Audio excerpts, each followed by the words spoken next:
What if I told you my journey to build a seven-figure watch business started with a $50 G-Shock and a fake Hublot from a bazaar in Afghanistan? No capital and no connection, just grit, mistakes, and a stubborn obsession on figuring out what's real. This is the story of how I went from fake flexes in Kabul to now selling six-figure watches. I'm Christian Brune, founder of The Art of Time, and I work with everyone from first-time collectors to seasoned high-net-worth individuals looking to build real watch portfolios. So let's rewind to 2006 when I was a 14-year-old kid. I still remember the first real watch I was ever gifted. It was this Bulova given to me by my late Aunt Katie for my 8th grade graduation. I don't think I've ever worn it, just sat in a drawer for its entire existence. But hey, when it was given to me, I didn't really know what watches meant yet. And if we're being honest, as a 14-year-old, I didn't really like the feel of it on my wrist. I didn't think of watches as something meaningful yet, but I kept it because it had that emotional connection to me because it was given to me by my late aunt. She's gone now, but her blessings in this watch still with me. I didn't know then, but one day, watches would come to bring me freedom I used to once only dream about. The first one was just the beginning,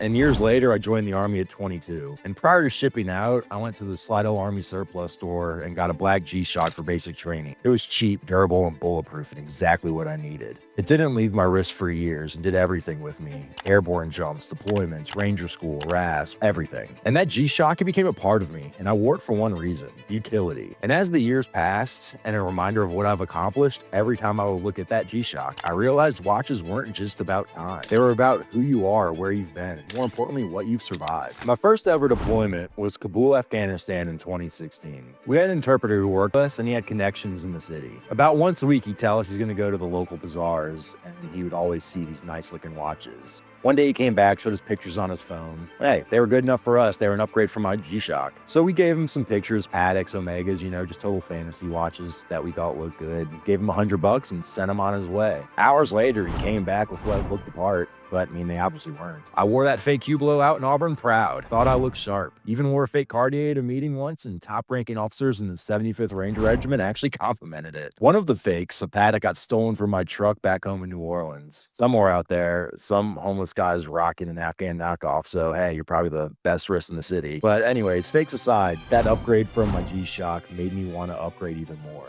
I wanted the real thing, but I did not know how or who to ask. So if you've ever been that guy trying to figure out what's real and what's worth buying and what's actually holds value, I've been there. I help clients avoid all these trial and error mistakes and build collections that actually mean something. If you've ever been thinking about getting into this space, click the link below. We can talk through what you're looking for and help you get your goals aligned with long-term. The turning point was in San Diego. I was stationed in southern Arizona and took a solo trip over the 4th of July weekend. I walked into a mall and saw a white dial brown strap Bulova. Didn't think much of it, but asked the salesperson which dial looked better, the white or the black one next to it. I ended up going with the white. What I didn't know then was that I'd end up wearing that exact watch on my first date with my now wife, Meg. And then again on my wedding day, or our wedding day. Yeah, I'm a luxury watch dealer and I wore a Bulova on my wedding day. Not because it was flashy, but because I didn't want to risk having to sell my wedding watch for the business. Everything else was for sale, but that watch never was, and never will be. Battery was dead, and still is. I set the time to when Meg was supposed to walk down the aisle. She was late, and that time is still stuck on the dial. I moved to Washington, D.C. in 2020 to fill a position that I'd be wearing a suit for daily. I knew it was time for an upgrade, and I was constantly window shopping, dreaming of something better than my G-Shock. Can't believe I'm going to own up to this, but I walked into the Invictus store at the Pentagon City Mall because I saw a Rolex Pepsi lookalike. Didn't care about the brand, I just cared that it was better than an Afghan knockoff of my G-Shock. Looking back now, I cringe, but at the time, it felt like a win.